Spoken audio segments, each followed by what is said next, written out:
പ്രിയപ്പെട്ടവരെ, യേശുക്രിസ്തുവിന്റെ നാമത്തിൽ ഞാൻ നിങ്ങളെ വാഴ്ത്തുന്നു.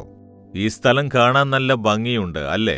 ഇല്ല, ഒരു വശത്ത് മനോഹരമായ കടലുണ്ടെങ്കിലും മറുവശത്ത് ബാധിക്കപ്പെട്ട ജനങ്ങൾ വസിച്ചിരുന്ന സ്ഥലമാണ് ഇത്. ധനുഷ്കോടിയിൽ ഒരു വലിയ ജനസമൂഹമുണ്ടായിരുന്നു. അതും 40 വർഷം മുൻപായിരുന്നു. 1964 ഡിസംബർ 22 ഒരു വലിയ കൊടുങ്കാറ്റടിച്ചു. ആ കൊടുങ്കാറ്റ് കാരണം കടലിലെ തിരമാലകൾ ക്ഷോഭിച്ച് കരയിലേക്ക് ആഞ്ഞടിച്ച് ഈ സ്ഥലത്തെ മുഴുവനും നശിപ്പിച്ചു. അതിനുശേഷം ഇവിടെ ജനവാസമില്ല. ഇവിടെ ചില മത്സ്യത്തൊഴിലാളികളുണ്ട്. ഇവിടെ ടൂറിസ്റ്റുകൾക്ക് വേണ്ടി കടകൾ വെച്ചിരിക്കുന്നവരുമുണ്ട്. ശാശ്വതമായ വീടുകളൊന്നും തന്നെ ഇവിടെയില്ല. പക്ഷേ ഇവിടെയെല്ലാം വീടുകൾ ഉണ്ടായിരുന്നതിന്റെ അടയാളങ്ങൾ, അടിത്തറകൾ, കെട്ടിടങ്ങളുടെ അവശിഷ്ടങ്ങൾ ഇവയെല്ലാം കാണുന്നുണ്ട്. ഇത് ആ ദുരന്തത്തിന്റെ ദിവസത്തെ നമ്മെ ഓർമ്മിപ്പിക്കുന്നു. രാത്രിയിൽ ആഞ്ഞടിച്ച കൊടുങ്കാറ്റ് ഈ സ്ഥലം മുഴുവനും നശിപ്പിച്ചു. അനേകായിരം ജനങ്ങൾ മരണപ്പെടുകയുണ്ടായി. പക്ഷേ ഇന്ന് ഈ സ്ഥലം കാണാനായി അനേകം ജനങ്ങൾ വന്നുകൊണ്ടിരിക്കുന്നു. ഒരു ഭീകര സംഭവം നടന്ന സ്ഥലമാണ് ഇത്. നിങ്ങളുടെ ജീവിതത്തിൽ ചിലപ്പോൾ കൊടുങ്കാറ്റ് വീശുന്നുണ്ടാകും. ഒരു ഭീകര സംഭവം നടക്കുന്നുണ്ട് എന്ന് നിങ്ങൾ സങ്കടപ്പെട്ടുകൊണ്ടിരിക്കുകയാവാം. യെശയ്യാവ് 54 അധ്യായം 14 വാക്യത്തിൽ ദൈവം പറയുന്നു, നീതിയാൽ നീ സ്ഥിരമായി നിൽക്കും, നീ പീഡനത്തോട് അകന്നിരിക്കും. ദൈവം പറയുന്നു, ഞാൻ നിന്നെ പീഡനത്തിന് ഏൽപ്പിച്ചു കൊടുക്കാതെ അതിൽ നിന്നും രക്ഷപ്പെടുത്തും, നീ പീഡനത്തോടകന്നിരിക്കും എന്ന് ദൈവം പറയുന്നു. എന്നെ വല്ലാതെ പീഡിപ്പിക്കുകയാണ്. ജോലി ചെയ്യുന്ന സ്ഥലത്ത് എന്നെ വല്ലാതെ ഉപദ്രവിക്കുന്നു.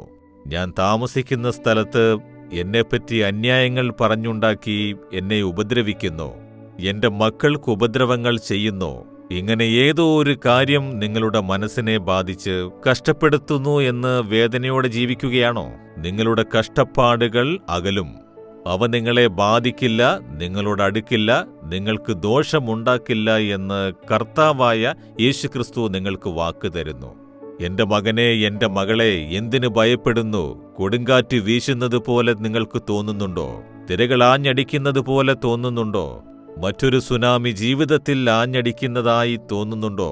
ആ ദുരിതം ഇനി നിന്നെ ബാധിക്കുകയില്ല എന്ന് ദൈവം പറയുന്നു. ആ ദുരിതങ്ങളിൽ നിന്ന് നീ അകന്നു നിൽക്കും. ദുരിതങ്ങൾ കടന്നു പോകുന്നത് നീ ദൂരെ നിന്ന് നോക്കിക്കാണും. ആ ആപത്ത് കടന്നു പോകും.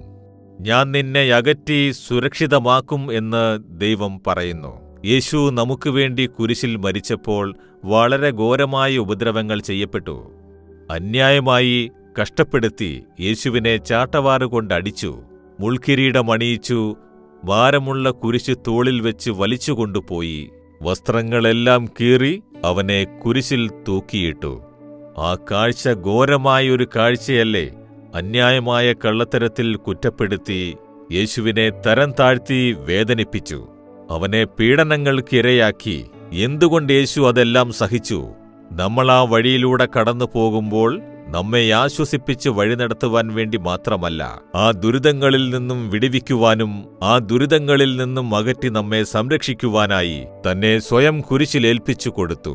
ആ യേശു പറയുന്നു, എന്റെ മകനെ, മകളെ, നീ ദുരിതങ്ങളിൽ നകന്നു നിൽക്കും. ആ ദുരിതങ്ങളെല്ലാം ഞാൻ സഹിച്ചേറ്റെടുത്തു, നീ ഭയപ്പെടേണ്ട എന്ന് പറയുന്നു. അതുകൊണ്ട് ഇന്ന് നിങ്ങൾക്ക് കഷ്ടപ്പാടുകൾ സഹിക്കേണ്ടി വരുന്നുണ്ടാവും. അതിഘോരമായ കഷ്ടപ്പാടുകളിലൂടെ നിങ്ങൾ കടക്കുന്നുണ്ടാകും. ഭയപ്പെടേണ്ട, അത് ദൂരേക്കകന്നു പോകുമെന്ന് ദൈവം വാക്ക് തരുന്നു. വിശ്വാസത്തോടെ പറയൂ, ദൈവമേ, അങ്ങ് തന്ന ഈ വാഗ്ദത്തത്തെ ഞാൻ വിശ്വസിക്കുന്നു. ഞാൻ പീഡനങ്ങളിൽ നിന്നും അകലുമെന്ന് പറഞ്ഞുവല്ലോ. എനിക്ക് സംഭവിച്ചുകൊണ്ടിരിക്കുന്ന ഈ ദുരിതങ്ങളിൽ നിന്ന് എന്നെ വിടുവിച്ച് കാത്തുകൊള്ളേണമേ. ആ ദുരിതങ്ങൾ എന്നിൽ നിന്നും അകറ്റി എറിയണമേ. ഇന്ന് തന്നെ എന്റെ ജീവിതത്തിലും എന്റെ കുടുംബത്തിലും എന്റെ ചുറ്റും നടക്കുന്ന കാര്യങ്ങളിൽ നിന്നും ദുരിതങ്ങളെ അകലുമാറാക്കി എന്നെ വിടുവിക്കണമേ. യേശുക്രിസ്തുവിന്റെ നാമത്തിൽ പ്രാർത്ഥിക്കുന്നു. Amen, amen. Jesus readings Malayalam YouTube channel subscribe ചെയ്യുക. ബെൽ ഐക്കോൺ ക്ലിക്ക് ചെയ്യുക. ഞങ്ങളുടെ ദൈനംദിന പ്രോഗ്രാമുകളെക്കുറിച്ചുള്ള അപ്ഡേറ്റ് ലഭിക്കുവാൻ